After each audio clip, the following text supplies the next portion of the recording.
Alors sur la feuille, on vous a annoncé école de prière. C'est peut-être un peu étonnant de rapprocher ces deux mots, parce que vraiment la prière, ça s'apprend? Est-ce que c'est pas quelque chose de spontané? Est-ce que nous ne prions pas tous sans savoir? Et pourtant, oui, la prière, ça s'apprend. Jean-Paul II dit une phrase que j'aime bien: comme l'amour, il n'y a rien qui ne soit aussi naturel et qu'on ait autant besoin d'apprendre. Eh oui. Aimer, c'est naturel, et pourtant ça s'apprend. Dans les couples, on le sait, dans les familles, partout. Prier, c'est un mouvement qui vient du fond de notre cœur, et pourtant ça s'apprend. Et il poursuivait: il y a beaucoup plus de gens qu'on ne le pense qui pourraient faire oraison. Alors on va voir qu'est-ce que ça veut dire ce terme.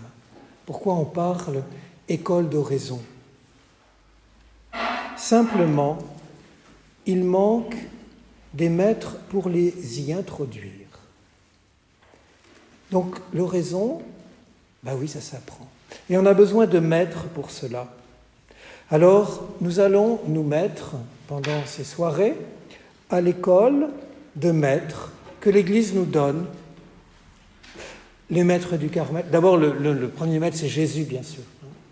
Mais dans l'Église, eh bien, le Carmel, c'est son charisme particulier. Thérèse d'Avila, qui est déclarée docteur de l'Église.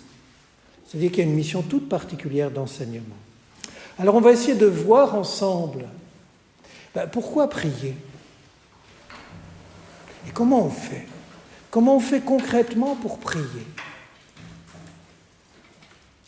Et pourquoi faut-il prier régulièrement? Souvent on dit, voilà, je prie quand j'ai envie, à certains moments, voilà, on a comme un élan du cœur et ça vient tout seul, puis d'autres fois c'est vraiment dur, puis on n'a pas envie. Oui, prier, c'est pas toujours facile.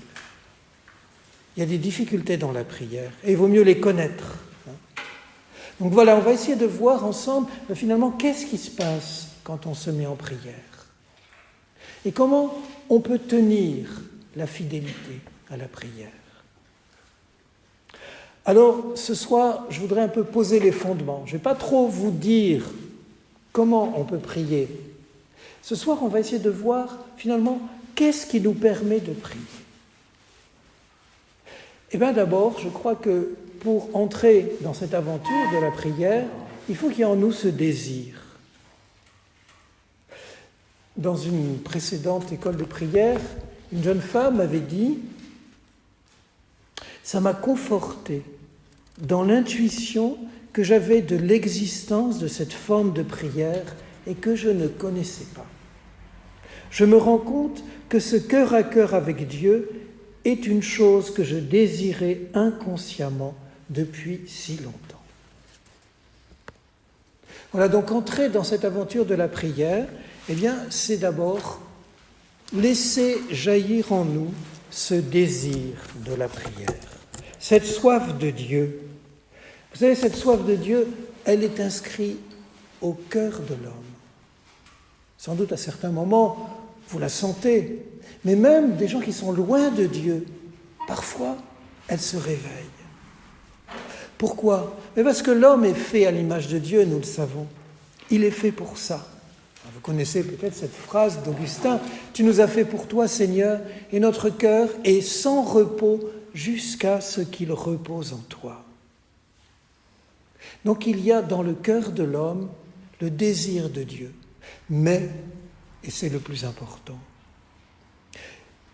il y a dans le cœur de Dieu un désir infiniment plus grand de rencontrer l'homme. Et Jean-Paul II nous dit, c'est le point essentiel qui distingue le christianisme des autres religions. Dans le christianisme, le point de départ, c'est l'incarnation du Verbe, dans la venue du Seigneur Jésus, dans notre chair, dans notre monde, ce que nous fêterons à Noël.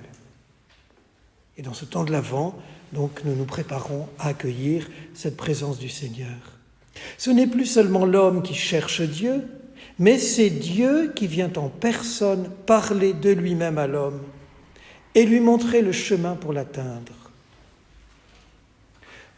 Oui, le christianisme, c'est Dieu qui vient en personne, en son Fils, parler à l'homme, lui montrer le chemin qui lui permet de l'atteindre. Et en fait, vous savez, si vous prenez la Bible, du premier verset de la Genèse jusqu'à l'Apocalypse, eh bien, c'est toujours la même chose qui est dite. Ce désir de Dieu. Dans le catéchisme de l'Église catholique, je vous lis deux petites phrases parce qu'elles sont assez intéressantes, je trouve.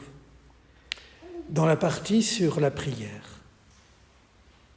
En commentant la rencontre de Jésus et de la Samaritaine, vous savez, quand Jésus dit à cette femme au bord du puits, « Si tu savais le don de Dieu ». Et le catéchisme nous dit, « La merveille de la prière se révèle justement là, au bord du puits, où nous venons chercher notre eau. Là, le Christ vient à la rencontre de tout être humain. Il est le premier à nous chercher. C'est lui qui nous demande à boire. » Vous vous rappelez ce récit de la Samaritaine ? Jésus est assis au bord du puits et cette femme vient puiser et Jésus lui dit « Donne-moi à boire ». Et la femme est étonnée. « Comment toi, un juif, tu me demandes à boire à moi, une Samaritaine ?» Jésus a soif, nous dit le catéchisme. Et sa demande vient des profondeurs de Dieu qui nous désirent. Voilà, les profondeurs de Dieu, eh bien, c'est ce désir de l'homme. La prière, que nous le sachions ou non, est la rencontre de la soif de Dieu et de la nôtre. Dieu a soif que nous ayons soif de lui. J'aime beaucoup cette phrase, je me la redis souvent quand la prière devient un petit peu difficile. Dieu a soif que nous ayons soif de lui. Alors vous voyez, dans le cœur de l'homme est inscrit profondément cette soif de Dieu, cet attrait de Dieu. C'est cela la base de la prière. Un autre passage du catéchisme. Dieu le premier appelle l'homme, même si l'homme oublie son Créateur, se cache loin de sa face, qu'il court après des idoles, ou bien accuse Dieu de l'avoir abandonné, ce qui arrive souvent. Le Dieu vivant appelle inlassablement chaque personne à la rencontre mystérieuse de la prière. Cette démarche d'amour du Dieu fidèle est toujours première dans la prière. La démarche de l'homme est toujours une réponse. Et ça, c'est très précieux de nous souvenir cela. Dans la prière, c'est d'abord Dieu qui nous désire, c'est d'abord Dieu qui vient vers nous. Et nous, c'est une réponse. Alors c'est une réponse qui n'est pas toujours facile, ça c'est vrai. On verra pourquoi.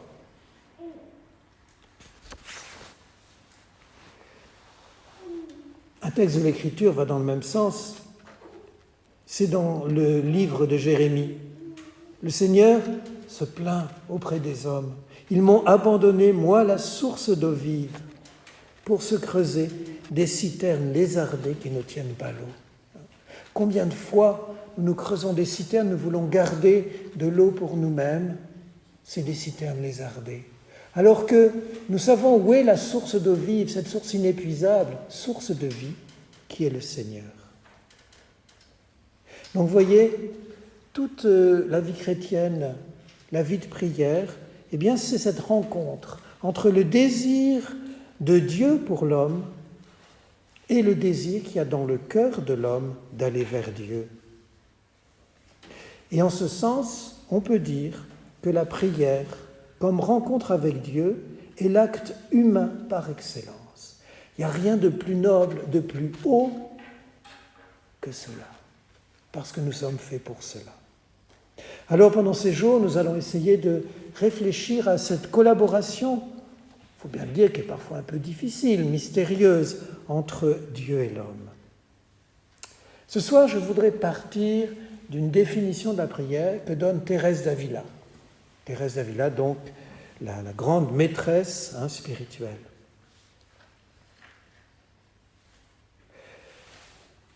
Elle nous dit « L'oraison mentale n'est à mon avis ». Alors c'est un vocabulaire du XVIe siècle, je vais essayer de l'expliquer. « L'oraison mentale n'est à mon avis qu'un commerce intime d'amitié où l'on s'entretient souvent seul à seul avec Dieu dont on se sait aimer. » Donc d'abord, prenons un peu chacun des termes de cette définition. Un commerce. Alors, commerce, c'est évidemment dans un sens très riche, dans un sens d'échange, de relation.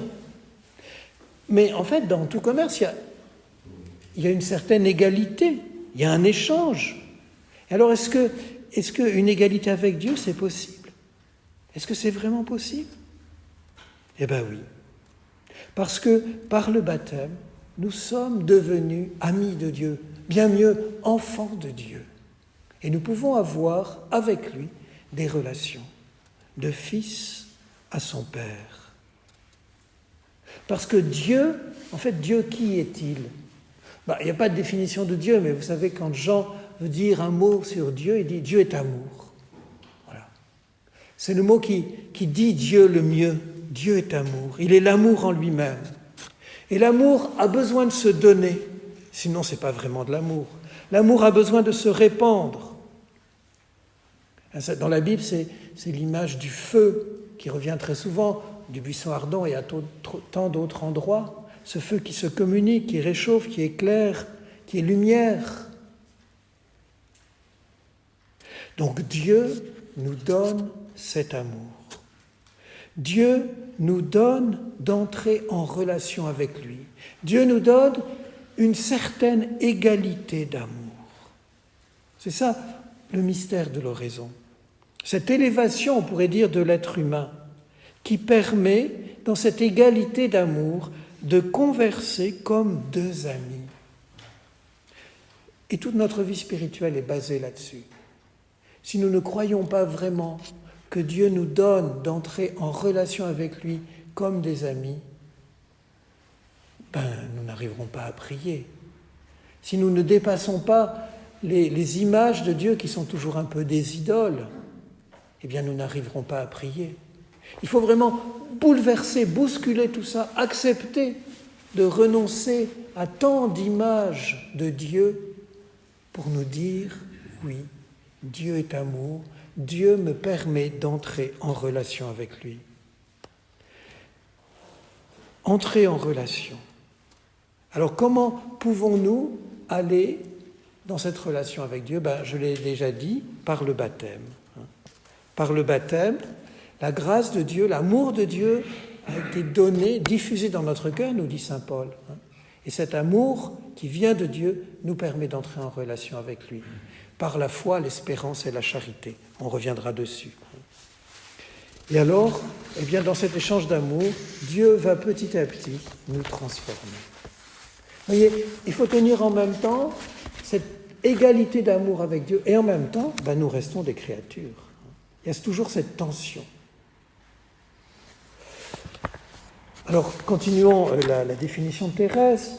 Donc, un commerce, un échange intime d'amitié où l'on s'entretient souvent seul à seul.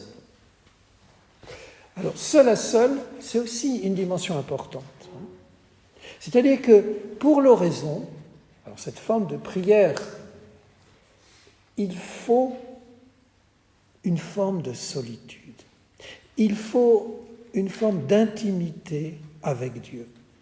Et Jésus lui-même, dans l'évangile de Matthieu, chapitre 6, verset 6, c'est facile à se rappeler, 6,6, Matthieu 6,6. Vous savez ce que c'est Matthieu 6,6? Quand tu veux prier, ferme sur toi la porte, prie ton Père qui est là dans le secret, et ton Père te le rendra. Ouais. Donc Jésus nous donne ce conseil. Quand tu veux prier, c'est pas la peine de t'exposer, tu pries pas pour te montrer aux autres. Non, tu pries dans le secret pour rencontrer ton Père qui est là. Et ton Père qui voit dans le secret te le rendra. Ça, on reviendra aussi dessus. Comment dans la prière, comment Dieu nous le rend, comment Dieu nous transforme. Donc seul à seul, souvent. Et oui, parce que la fidélité est importante.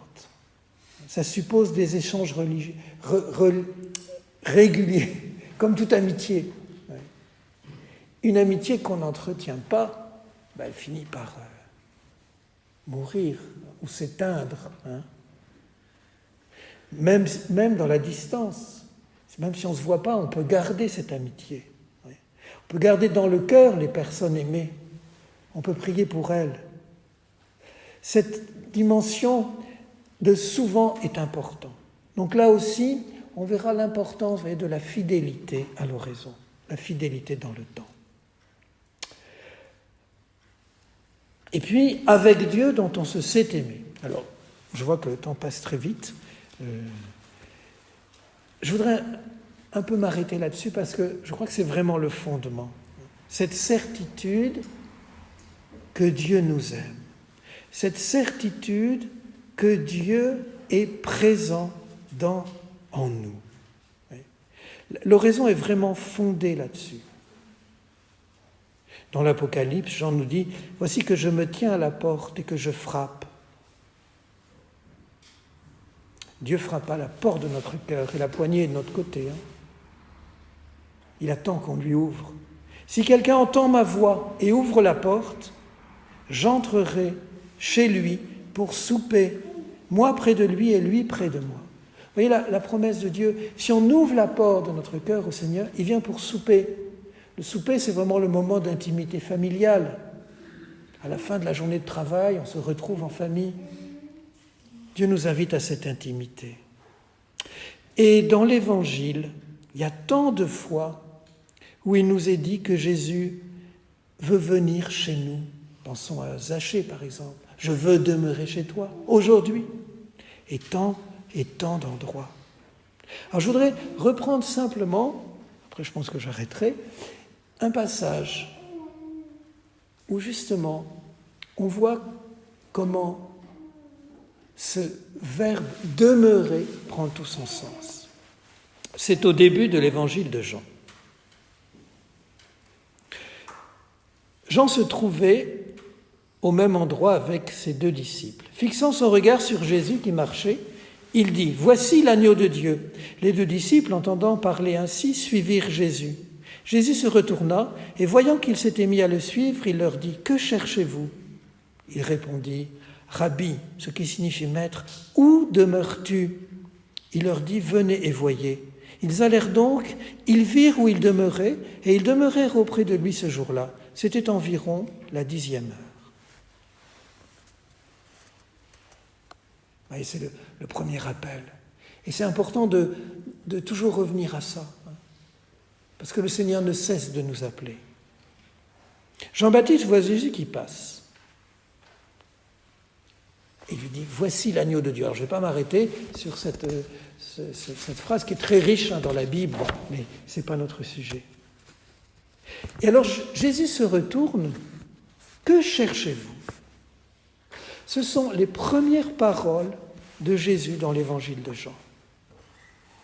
Ce sont les premières paroles qu'il adresse à chacun de nous. Que cherchez-vous ? Quel est le désir profond de votre cœur ? Quel est ton désir ? Qu'est-ce que tu recherches vraiment ? C'est l'histoire de l'appel à chacun, à nous mettre en route à la suite de Jésus et à lui répondre particulièrement dans la prière. Alors les 2 disciples ont commencé à le suivre. Ils ont commencé à le suivre, vous voyez, avant de l'aimer, mais ils l'ont suivi parce qu'ils lui faisaient confiance. Ils ont trouvé sur leur route un témoin, Jean-Baptiste, qui les a mis en marche. Mais leur cœur était travaillé. Jésus leur dit « Que cherchez-vous » Et ils répondent non pas qu'est-ce que tu vas nous donner ? Quelles sont tes conditions ? Où vas-tu nous conduire ? Non. Vous avez entendu ? Qu'est-ce qu'ils répondent à la question de Jésus ? Maître, où demeures-tu ? où demeures-tu ? Et vous voyez, cette question révèle leur désir profond. Ils veulent rester, demeurer avec Jésus. Et ce verbe, dans l'évangile de Jean, on va le retrouver 63 fois. Et cette réponse, eh bien, ils vont la recevoir tout au long des années, des mois qui vont passer aux côtés de Jésus. Surtout lors du dernier repas, du dernier souper, où Jésus va leur dire « Comme le Père m'a aimé, moi aussi je vous ai aimé. Demeurez dans mon amour. Si vous observez mes commandements, vous demeurerez dans mon amour, tout comme moi, en gardant les commandements de mon Père, je demeure en son amour. » Vous voyez, la maison de Jésus, sa demeure, c'est l'amour du Père. Et Jésus leur dit « Venez et vous voyez ». Donc vous voyez, ce sont des réalités qu'on découvre en cheminant. Il faut du temps. Ils allèrent donc, ils virent où il demeurait, et ils demeurèrent auprès de lui ce jour-là. Il était 4 heures du soir, et jamais plus ils ne l'ont quitté.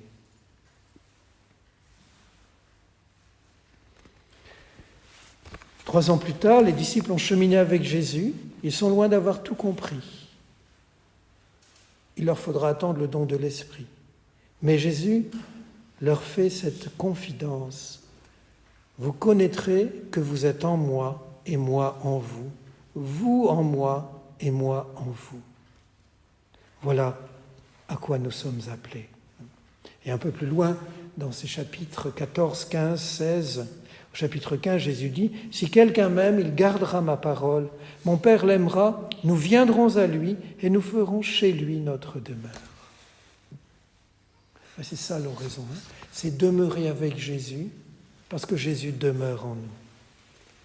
Et nous comprenons que notre amour pour le Christ n'est toujours qu'une réponse. Alors, ce qui, dans tout l'Ancien Testament, était un cri, une aspiration, nous avons entendu dimanche le prophète Isaïe qui disait « Si tu déchirais les cieux »,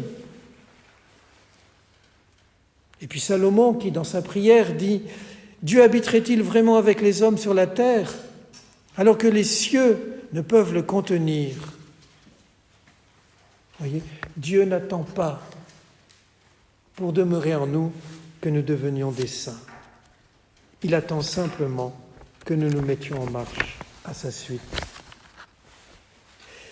Thérèse, vous voyez, comme chacun de nous avait cette intuition de cette présence de Dieu dans l'âme. Mais elle avait consulté comme elle dit, des demi-savants qui lui disaient « Oui, mais d'accord, mais c'est symbolique. » Et Thérèse dit « Non ».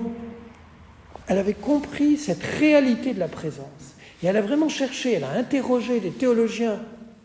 Elle voulait comprendre qu'est-ce que ça veut dire « Dieu demeure en nous ». Voici ce qu'elle dit.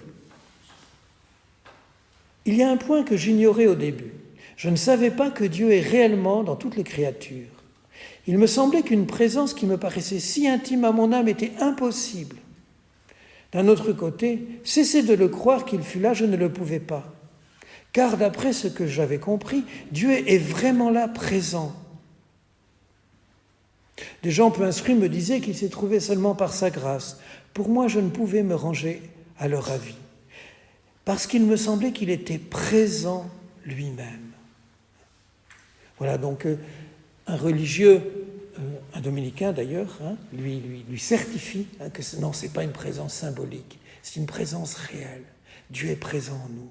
Et ça va éclairer toute l'expérience de Thérèse. Oui. Alors, à partir de là, donc Thérèse va développer dans ses écrits comment se fait ce chemin vers Dieu qui habite en nous. Donc je passe un peu, je voudrais arriver juste à quelques textes du livre de Demeures. Peut-être vous avez entendu parler, le maître ouvrage de Thérèse, c'est le livre des Demeures. Elle a une vision, elle veut expliquer, on lui demande d'expliquer l'oraison, et elle a une vision, elle voit l'âme comme un château merveilleux, un cristal très pur, et avec plein de demeures, et au centre, d'où vient la lumière, le soleil, c'est la présence de Dieu. Donc voici ce qu'elle nous dit. Il faut que vous prêtiez attention à cette comparaison. Peut-être le Seigneur voudra-t-il que par elle, je puisse vous faire comprendre un peu des grâces qu'il accorde aux âmes. Considérons notre âme comme un château, fait d'un seul diamant ou d'un cristal très pur, dans lequel il y a beaucoup de demeures, comme au ciel.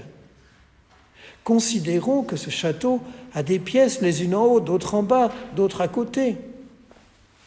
Voilà. C'est toute la complexité de notre vie intérieure. Mais au centre, au milieu de toutes, se trouve la pièce principale où se passent des choses les plus secrètes entre Dieu et l'âme. Voilà l'expérience de Thérèse. Alors Thérèse va développer cette comparaison tout au long de son maître ouvrage, le livre des demeures. D'abord, elle dit, quand on est sur les chemins de ronde, dans l'âme, dans tout ce qui la met avec l'extérieur, eh bien, il y a beaucoup de troubles, beaucoup de difficultés. Vous voyez, il y a donc... elle va détailler un peu comment on peut calmer tout ça, quoi. Et puis, elle va accumuler les images pour essayer de nous faire comprendre. Elle nous dit la lumière, la beauté de cette âme.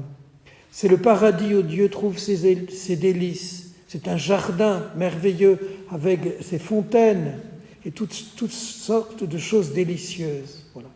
Bon, je passe un peu.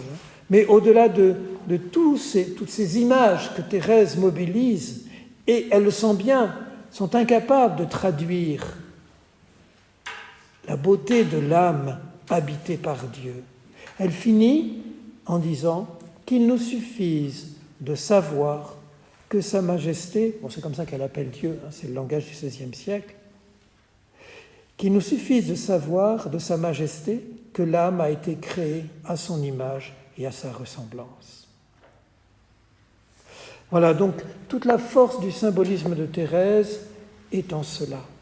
L'âme est à l'image de Dieu, et au centre de l'âme, il y a ce soleil resplendissant. Toujours au-dedans d'elle, rien ne peut ternir la beauté. Il ne faut pas imaginer ces demeures les unes après les autres, comme rangées en enfilade, comme dans les châteaux, avec tous les antichambres. Non, c'est dynamique. Il faut regarder vers le centre, où se trouve le palais du roi. Autour de cette pièce, il y en a une multitude, au-dessus, en haut, en bas. Mais la lumière de Dieu se communique dans toutes les parties de l'âme. Donc vous voyez, cette image de Thérèse est éclairante parce qu'elle nous fait comprendre que l'oraison, ce n'est pas une sortie de soi, ce n'est pas une technique de vide. Ça peut aider, bien sûr. L'oraison, c'est une intériorisation progressive.